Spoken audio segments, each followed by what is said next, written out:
Assalamualaikum warahmatullahi wabarakatuh.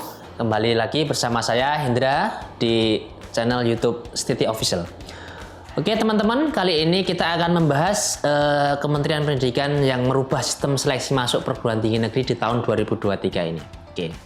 Mungkin dari teman-teman di sini yang banyak yang di kelas 12 ya, ada pertanyaan besar di sini tentang bagaimana sistem penilaian ataupun sistem seleksi masuk perguruan tinggi negeri di tahun 2023 ini.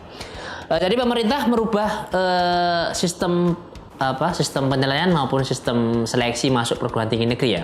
Jadi yang semula bernama SNMPTN seleksi nasional masuk perguruan tinggi negeri berubah menjadi SNBP yaitu seleksi nasional berbasis prestasi itu ya.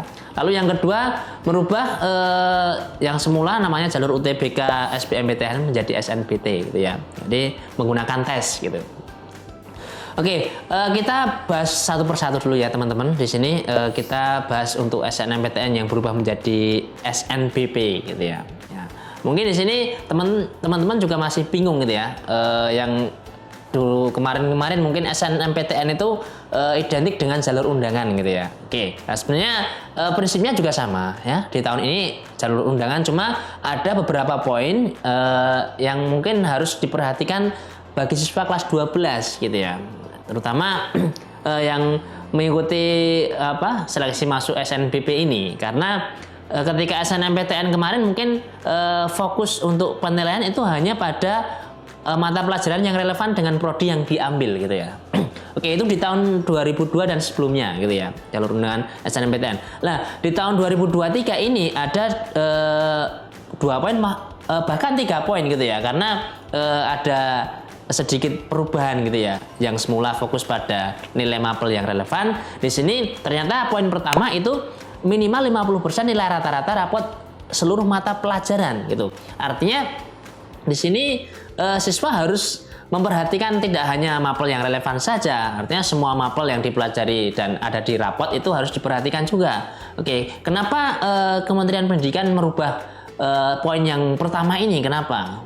Oke, yang dulunya mungkin hanya pada mapel tertentu saja gitu ya. Karena selama ini mungkin kemarin siswa hanya memperhatikan pada satu mapel atau beberapa mapel yang pendukung dengan yang prodi yang mau diambil yang relevan gitu ya. Dan tahun ini tidak seperti itu. Jadi seakan-akan siswa itu kalau yang kemarin ya cuma memperhatikan pada mapel tertentu. Oke, tidak bisa untuk tahun ini harus memperhatikan semua mapel gitu ya. Jadi semua yang dipelajari yang ada di rapot itu di rata-rata gitu ya, di rata-rata, dan itu nilainya minimal 50% ya. Itu minimal ya. Artinya di sini perguruan tinggi negeri memiliki kebebasan atau kewenangan untuk bisa saja ketika minimal 50% nilai rapot itu bisa dinaikkan jadi 60% atau 70% karena ada minimalnya, kata-kata minimal ya. Lalu yang kedua maksimal 50% komponen penggali minat dan bakat. Oke. Artinya ini juga masih bersinggungan dengan yang poin pertama tadi ya. Ketika nanti poin pertama ini PTN mengambil 60% gitu ya untuk rata-rata rapotnya, artinya untuk penggali minat dan bakat ini berarti hanya tinggal tersisa 40% karena 2 poin ini intinya harus kalau di total 100% gitu teman-teman. Jadi seperti apa komponen penggali minat dan bakat di sini?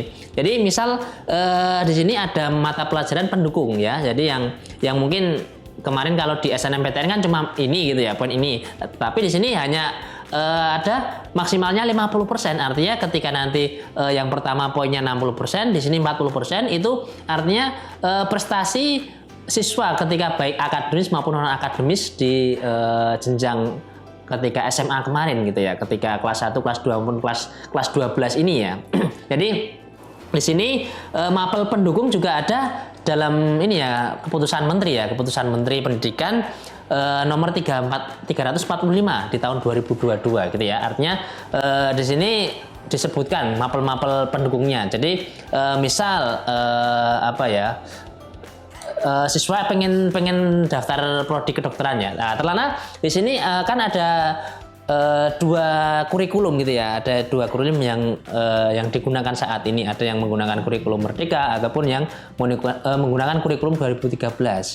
Tentunya yang menggunakan kurikulum Merdeka itu karena tidak ada penjurusan IPA dan IPS, itu yang diperhatikan di sini memang mapel yang pendukungnya ada biologi dan atau kimia. Itu artinya bisa biologi saja atau bisa kimia atau dua-duanya kan gitu. Oke, untuk mata pelajaran pendukung pada program studi kurikulum 2013 berarti kalau IPA kan ada kelas IPA, kelas IPS, kelas bahasa gitu ya kalau di kurikulum 2013. Di sini kalau yang IPA ya biologi dan atau kimia gitu ya. Lalu yang IPS-nya matematika. Itu memang mata pelajaran yang sebenarnya bisa mapel pendukung di banyak prodi gitu ya, matematika itu, dan di bahasa juga matematika karena mungkin ada yang dia mengambil jurusan IPS dan tidak mengambil, kalau misal kita ambil biologi atau kimia itu kan minatnya gitu ya, jadi bukan mata pelajaran wajibnya gitu. Nah itu. Lalu yang ketiga ini juga mungkin ada sedikit perubahan ya. Yang kemarin karena di kurikulum Merdeka itu kan nggak ada jurusan IPA, jurusan IPS, jurusan bahasa nggak ada. Jadi satu semuanya gitu ya.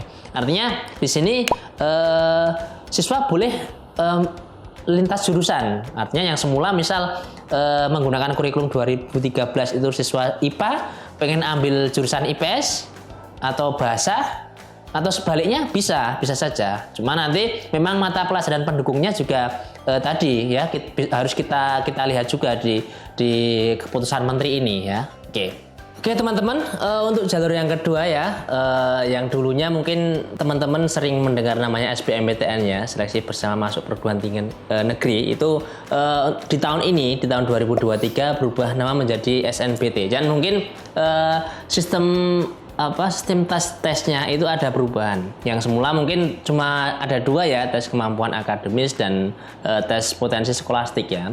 Dan kalau kemarin kan teman-teman mungkin yang pengalaman ikut tes ini ya, tes UTBK SBMPTN itu sesuai dengan jurusan yang diambil atau prodi yang diambil. Misal prodi IPA ya nanti ada tesnya, tes kemampuan akademisnya ada matematika IPA atau matematika IPA, lalu ada fisika, ada kimia, ada biologi gitu ya. Mungkin yang kelasnya sosum atau IPS ada geografi, ada sosiologi, sejarah gitu ya, dan ekonomi mungkin di situ. Nah, di tahun ini ada perbedaan teman-teman. Jadi ada 4 komponen di sini untuk tesnya ya.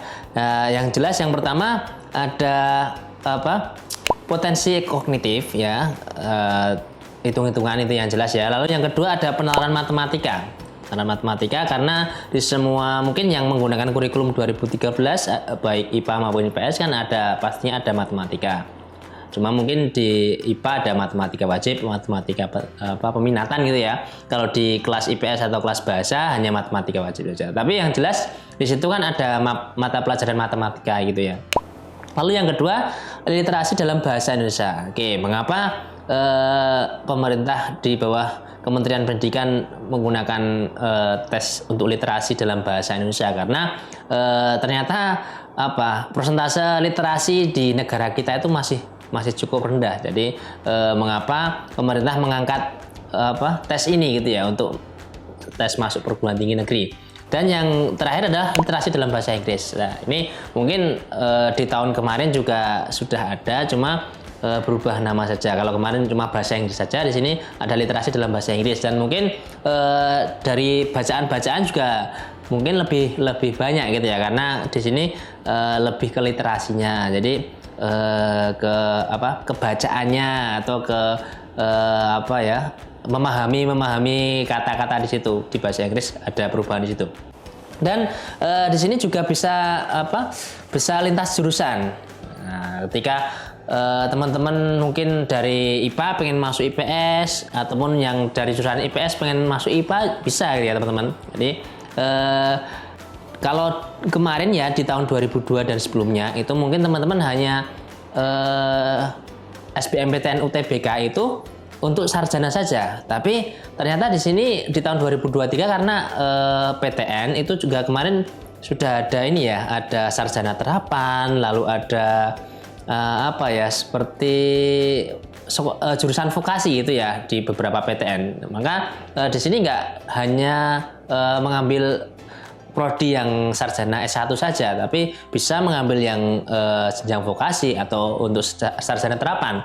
Dan mungkin ada perbedaan juga di sini teman-teman. Nggak hanya di universitas negeri saja untuk yang SBMPTN ini ya. Jadi nanti teman-teman bisa yang pengen mungkin masuk politeknik atau masuk PTKN ya yang berbasis keagamaan seperti UIN dan lain-lain. Itu bisa teman-teman ya.